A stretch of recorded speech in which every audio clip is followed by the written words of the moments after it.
Oh, wow. My name is Beloved, but you can call me Chicken.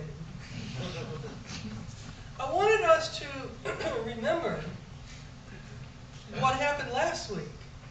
That as Jesus went into the wilderness, he went in still almost wet from his baptism, where God had said, "You are my beloved." And we need to remember that.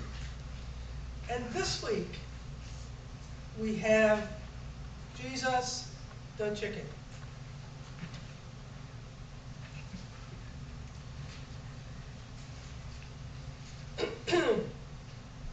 I just want to tell you that as I begin the sermon, both Ed and Tanya offered to preach for me. So if I get to the point where I can't go on, they'll be running up here to finish this. Okay? We're in Luke's Gospel this Lent, and when we hear Jerusalem, Jerusalem, that is so intentional on the part of Luke. Luke was so about Jerusalem in ways that the other three Gospel writers weren't.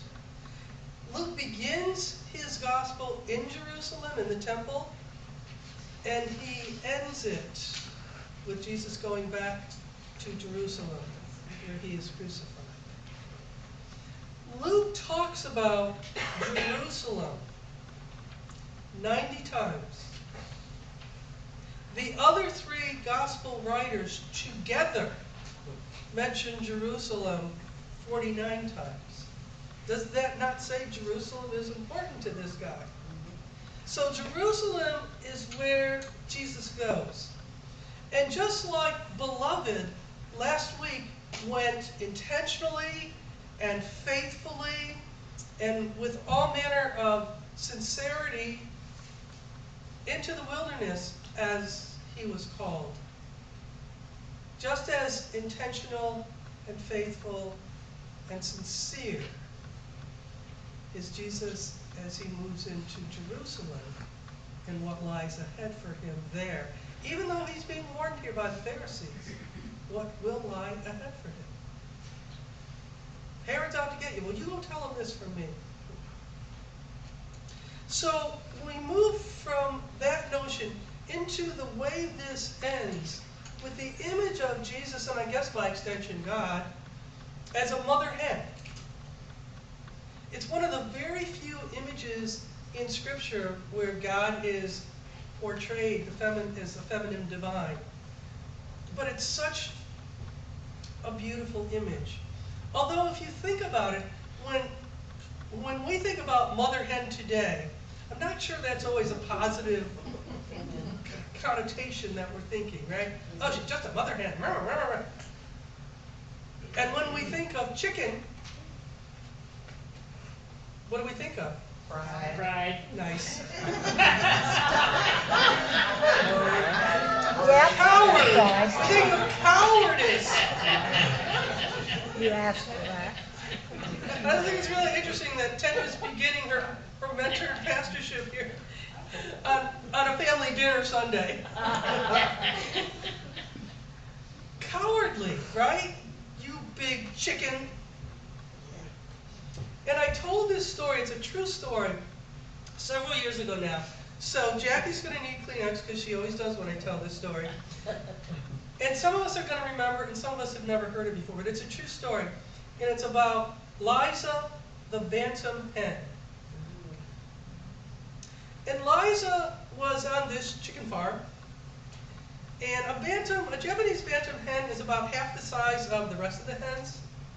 And what Liza really wanted to be was a mother. But every time she laid eggs, the bigger hens pushed her off the nest. So then the farmer that owned the chicken farm built her a nest away from the rest of the hens, but it was so far away that the raccoons came and stole her eggs. So then he built her own little chicken coop that only she could get into because of her size. And she laid 6 eggs and hatched 6 eggs and became the mother hen of 6 chicks. One day, as the farmer's looking out the kitchen window, he sees all the chickens scattered. And And he looks up and he sees a hawk. And Liza, like the rest of the chickens, had run too.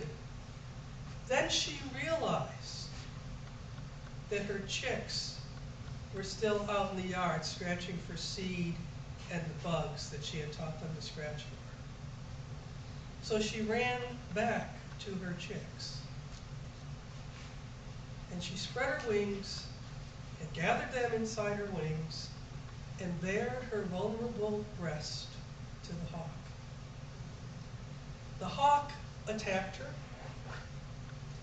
and at the end of the attack, there was just this mass of feathers on the ground where Liza had been.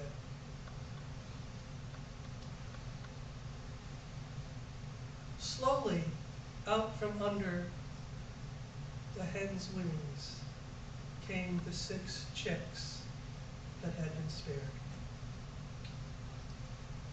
And more slowly, Liza rose up and somehow survived the attack. That's what being a mother hen means. That you make yourself vulnerable for your chicks, for your children, for your beloved people or babes, whoever they are.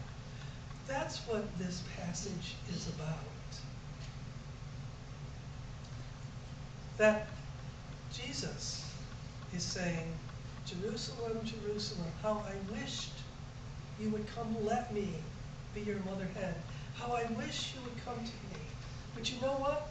I'm going to take this intentional, faithful march into Jerusalem, no matter that, because I love you. And I love you in a way that some Bible commentators will say only mothers know, but I think anybody who's ever mothered, whether you biologically mothered or otherwise mothered, and this includes you guys out there too, if you've mothered, you know there's something about mother love that is so unconditional and so about do no harm to my child, harm me instead. That's the kind of God we have. A God who says, come, let me be the vulnerable one.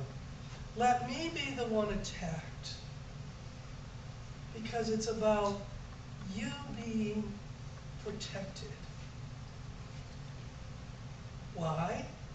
Because like Liza's chicks, you too will grow up and become a hen. And you can become a mother hen. And I think that's the call for us in today's scripture, for all of us to get that notion, to get that image, that we can be mother hens for other people. One of the commentators, I can't remember which one, wrote that we will do something as mothers. We will go that extra mile. We'll make ourselves vulnerable. We will put ourselves in danger in a way that we would not do just for ourselves. Because it's my child that you're attacking. That's who Jesus is today. He's beloved. But we could call him chicken. Because chicken and mother hen are terms of strength, even as they are terms of vulnerability. Terms of love that shows no condition, asks nothing, but is only there to protect the vulnerable. We as beloved community are called to be just that, for one another here, for so many in our community beyond our doors, for our sisters and brothers in the mosque that were attacked in New Zealand, for anybody, anywhere that needs us to stand up and protect them. Because even as Jesus says, Jerusalem, Jerusalem, how many times have I tried? He still marches into Jerusalem because he is the God of our second chance and our third chance and our fourth chance and however many chances we need to get that we are loved. And all we are asked to do, the only reason Jesus was here, was to teach us how to love. That's what it's about. It's about love. We're about love because our God is love. Amen.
Spirit, come, our hearts control, our spirits long to be made whole.